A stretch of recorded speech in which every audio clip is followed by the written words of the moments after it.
Hi hello అండి అందరికీ నమస్కారం అండి ఫ్రెండ్స్. మన వీడియోలోనే టాపిక్ వచ్చేసి పెన్షనర్లకు సంబంధించి మరొక ముఖ్యమైన అప్డేట్ అయితే రావడం జరిగిందండి. అయితే ఇందుకు సంబంధించిన పూర్తి వివరాలు అయితే మన వీడియోలో తెలుసుకుందామండి.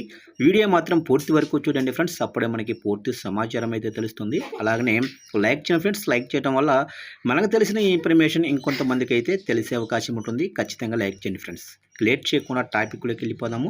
ఇక పెన్షన్లపై బిగ్ అప్డేట్ ఇక నేటి నుంచి అంటున్నారు. ఇక తెలంగాణలో కొత్త పెన్షన్లకు దరఖాస్తుల స్వీకరణ ఇవాళ ప్రారంభమైంది.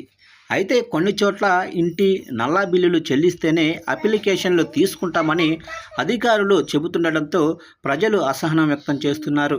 మరోవైపు పోస్టాఫీస్ ద్వారా ఈ నెల మాత్రమే పెన్షన్ వస్తుందని ఉద్యోగులు చెబుతున్నారు. ఇక వచ్చే నెల నుంచి ఆధార్తో లింక్ అయిన బ్యాంకు అకౌంట్లో జమ చేస్తామని, వారంలో వివరాలు ఇవ్వాలని లబ్ధిదారులకు సూచిస్తున్నారు.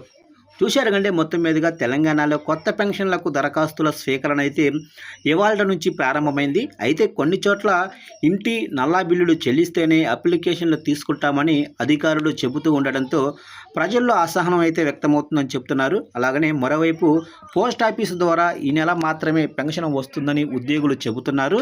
అయితే వచ్చే నెల నుంచి ఆధార్తో లింక్ అయిన బ్యాంకు అకౌంట్లో జమ చేస్తామని అధికారులు అయితే స్పష్టం చేస్తున్నారు. ఇక వారంలో వివరాలు ఇవ్వాలని లబ్ధిదారులకు సూచిస్తున్నారు.